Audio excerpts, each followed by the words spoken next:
Hi, everyone. I'm Katie Couric, and I'm honored to be joined today by the godfather of green, the king of conservation, former Vice President Al Gore, following up on his best-selling book, An Inconvenient Truth. His new book, Our Choice, is out November 3rd. And before our conversation, I'd first like to thank the sponsor of our webcast, or web show, rather, Dove and Dove products, which I know you use regularly, right, Mr. Vice President?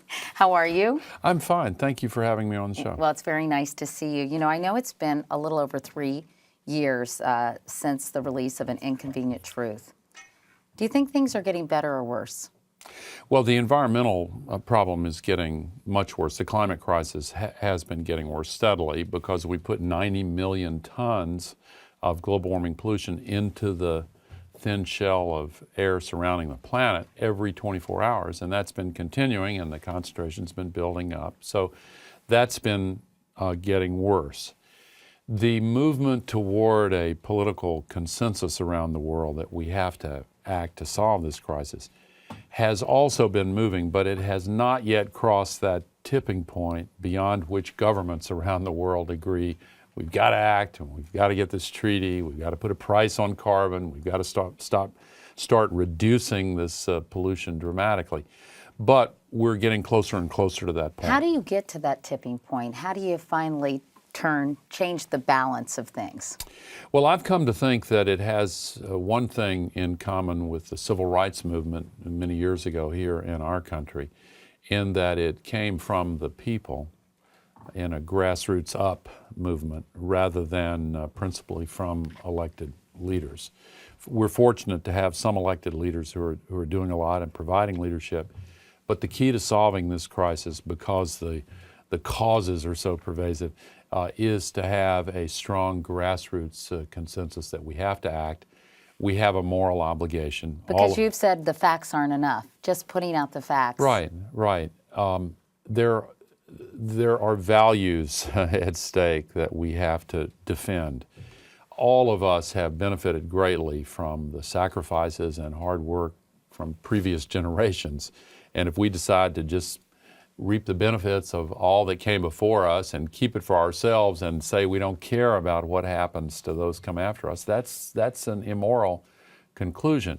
And many people are really coming to the strong view that this isn't a political issue so much as a moral and ethical issue.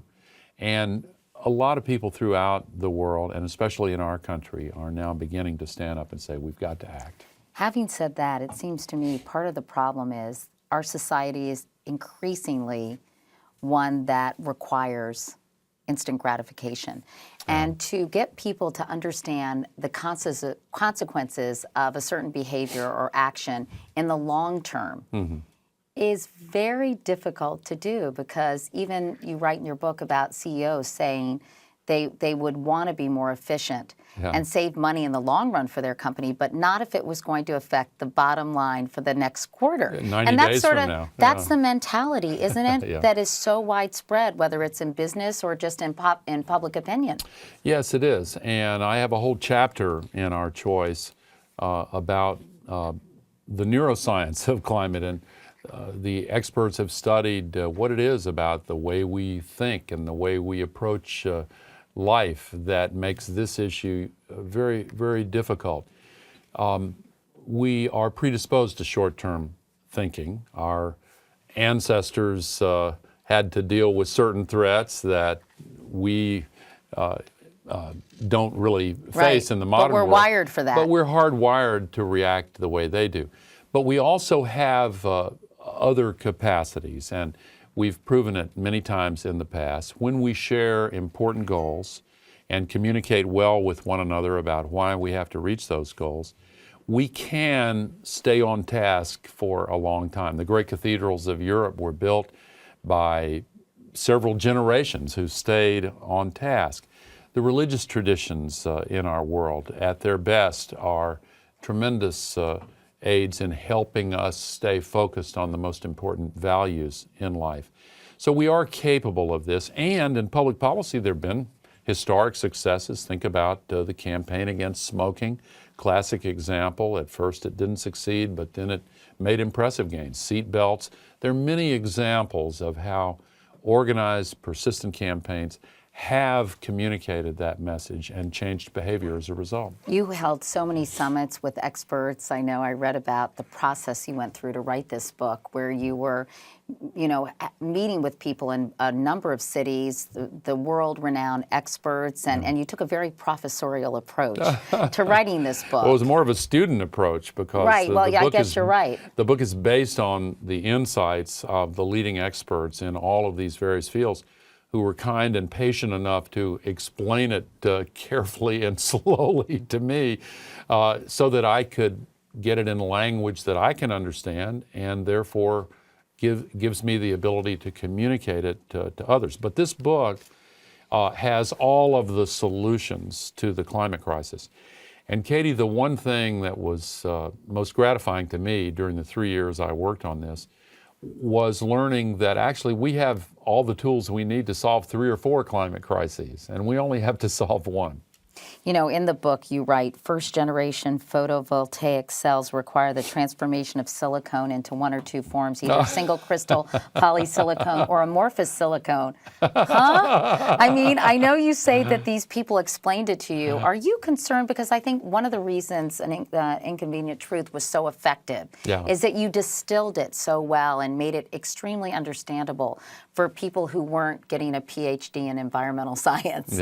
And I'm wondering, are you worried that, it's pretty dense and has a lot of very complex, I think, maybe it's me, topics. Are you worried that it's not understandable enough, that it, as you say, you have to hit people emotionally as well as factually? Concerned about that at all? Well, a book on solutions does have to describe the tools that we have available to us and compare them. But it's done also with lots of pictures and graphics, and with the technical details held to a minimum, to the essential facts that people who really want to get active in bringing these solutions into common usage need to know. If you want to be a part of the solution, this is a guide to exactly how we can solve this climate crisis. And some of the solutions are not simple and easy, but they're all effective, and we've got to find a way to implement them.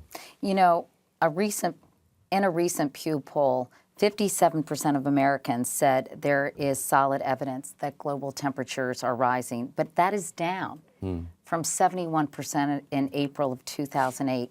Why do you think that trend is happening, that downward trend? Well, first of all, I think that poll is something of a so-called outlier. There are lots and lots of polls that indicate rising awareness, rising support for the solution.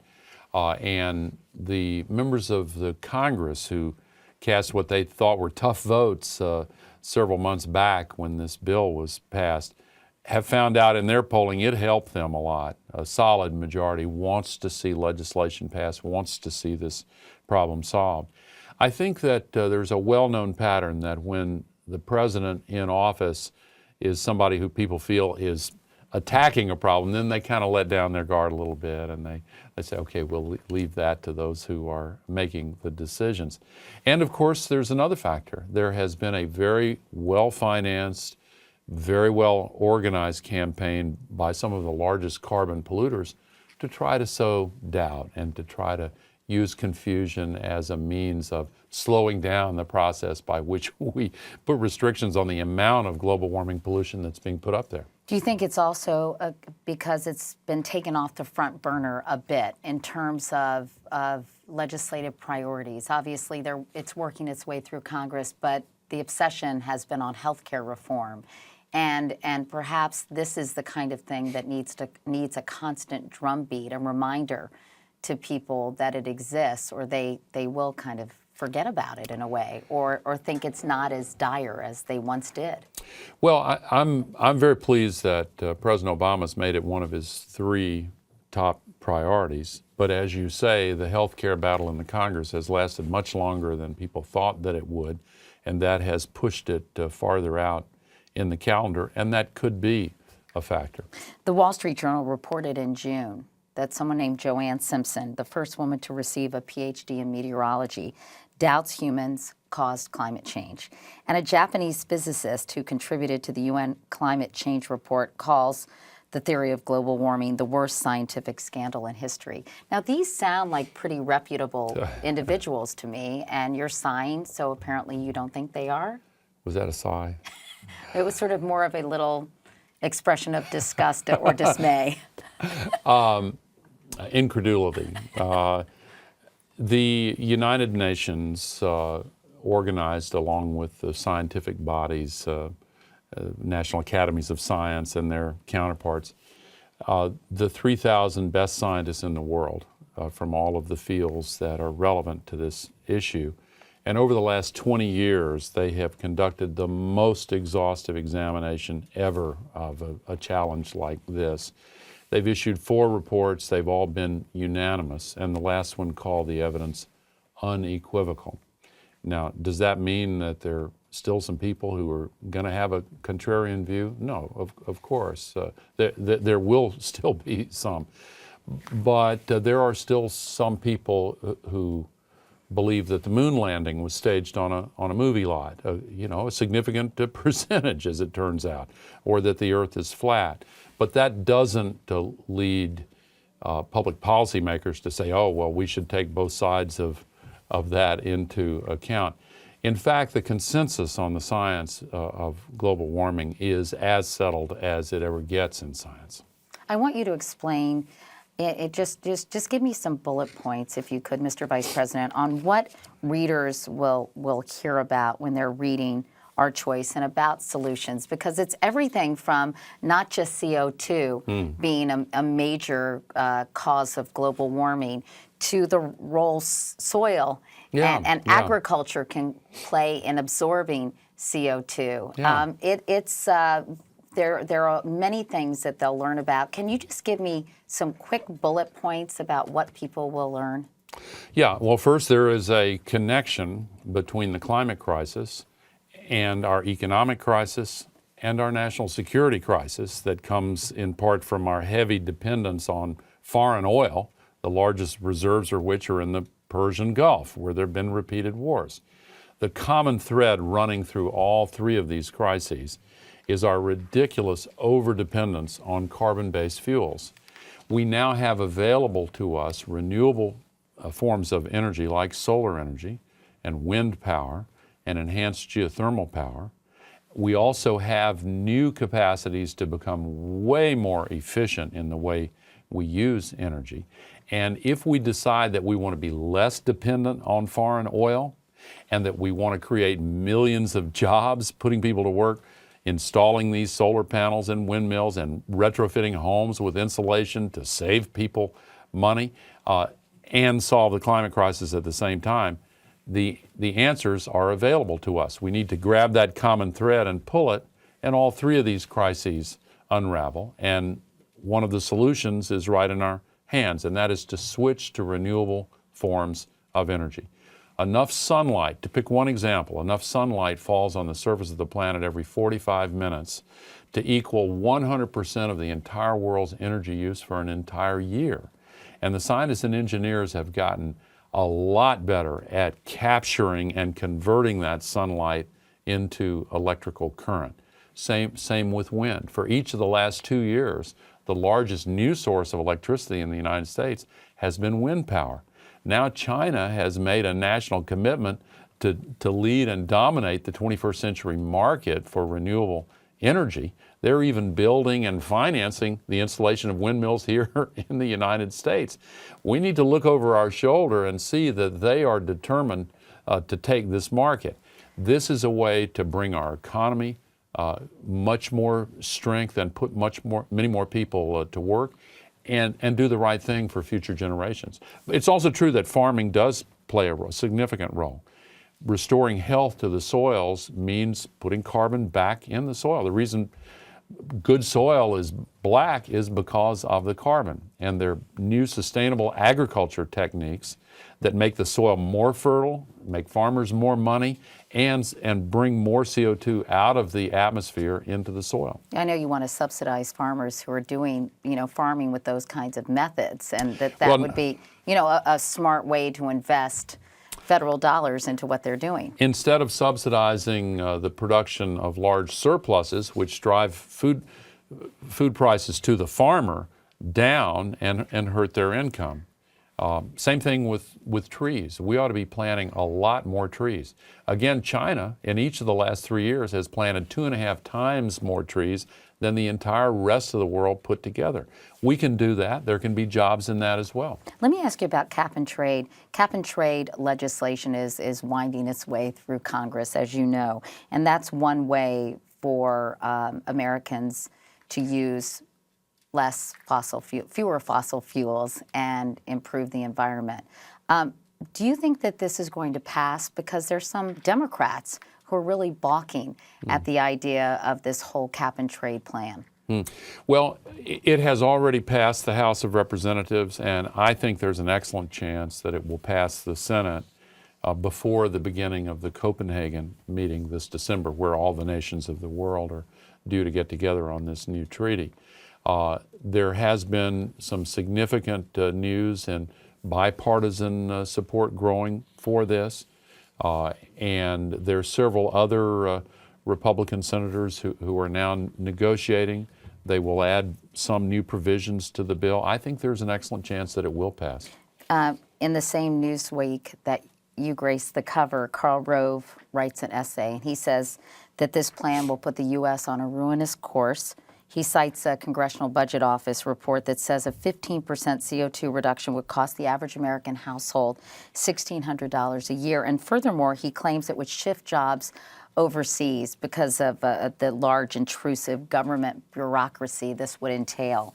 Thoughts? Well, that's the reflexive, automatic response that has always been offered whenever we Americans have decided to stop dumping pollution into the water and the air and on the ground. You know, this 90 million tons going into the air every day as if it's an open sewer, that really cannot continue. And the point is that, first of all, the estimated cost is a postage stamp a day for the average family. And yet the benefits are not taken into account always. The benefits in the form of millions of good new jobs. And by the way, if we want to continue to be dependent on foreign oil, don't overlook the fact that every so often OPEC decides to jack the price way up there, and it just devastates our economy. How many times do we want to ride on this roller coaster of world oil prices? And by the way, the new discoveries are declining and the demand in the rest of the world is rising. This roller coaster is headed for a crash, and we're in the front car. Now is the time to make the switch away from undependable, insecure foreign sources of energy and reclaim our own destiny by having American-made renewable energy that's right here, that creates jobs that cannot be outsourced. And cap and trade will help get this country there. Absolutely, because having those limits, using the market as an ally instead of as an obstacle, unleashes the innovation that creates these new jobs in the United States. Think about what happened in the computer industry when the information revolution began to build up the demand for computer chips. The pattern emerged where they came down in price by 50% every 18 to 24 months.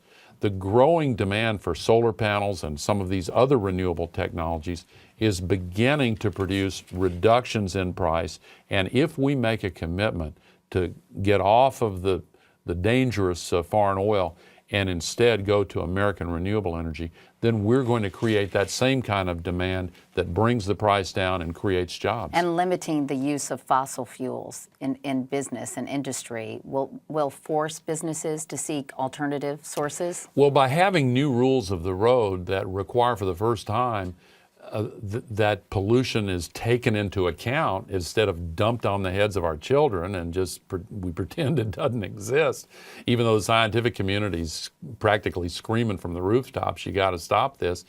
By taking it into account, then all of a sudden the less polluting options begin to be a little more attractive economically, and that steers business decisions toward the better forms of energy, which are renewable. I want to get to some news of the day, but if you could just do me one favor and explain to people watching why this climate change summit in Copenhagen this December is so important, if you could do it.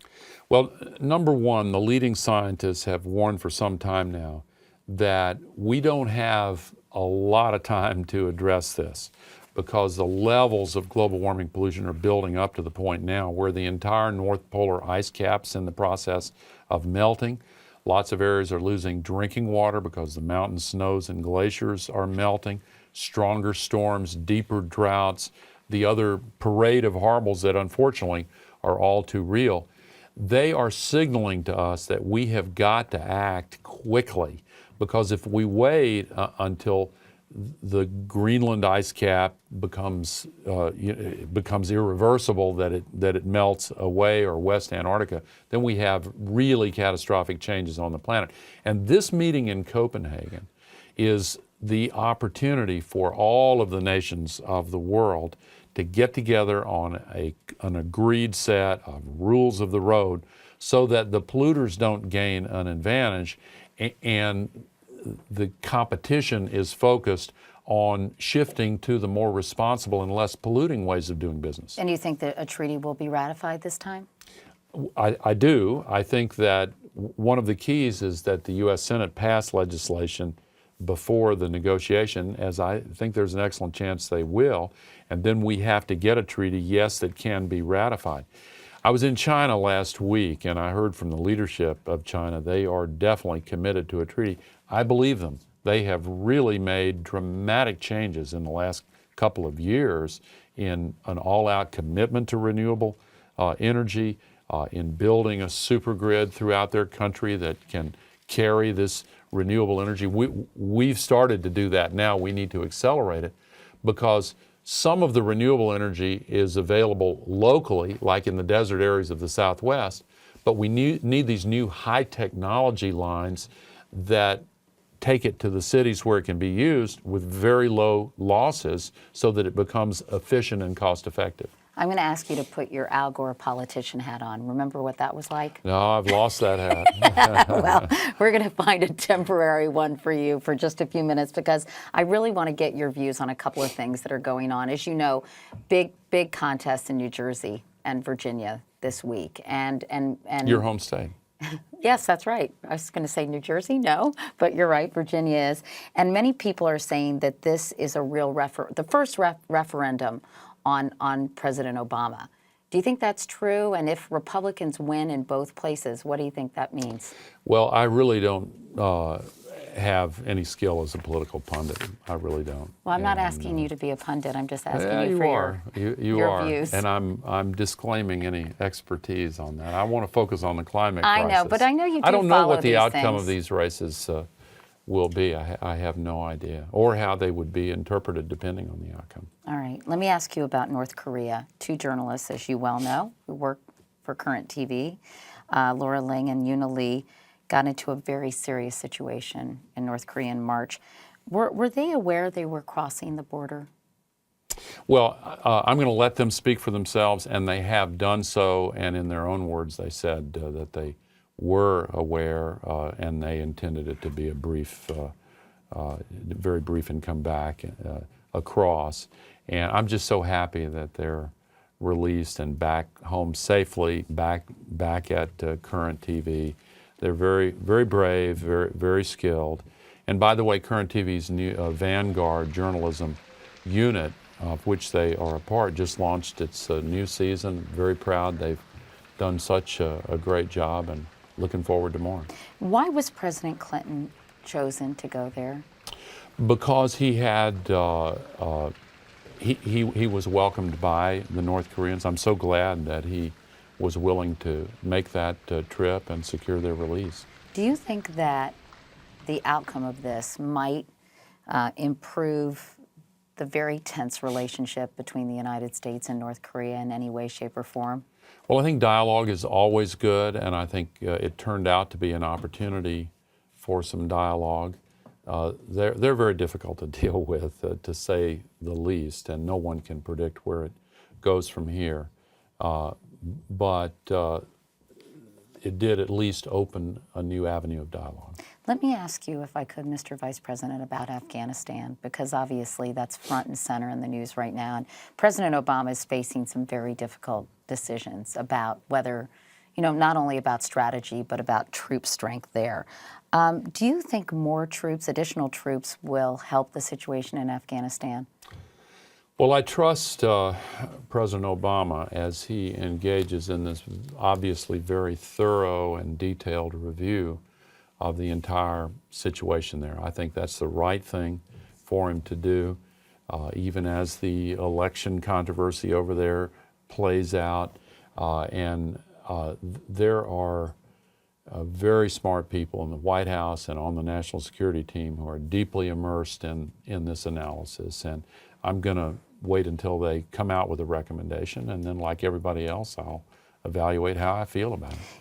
I went there in the spring, and I was very struck by the overwhelming challenges that country presents and the reasons why in the past it's been referred to as the graveyard of empires.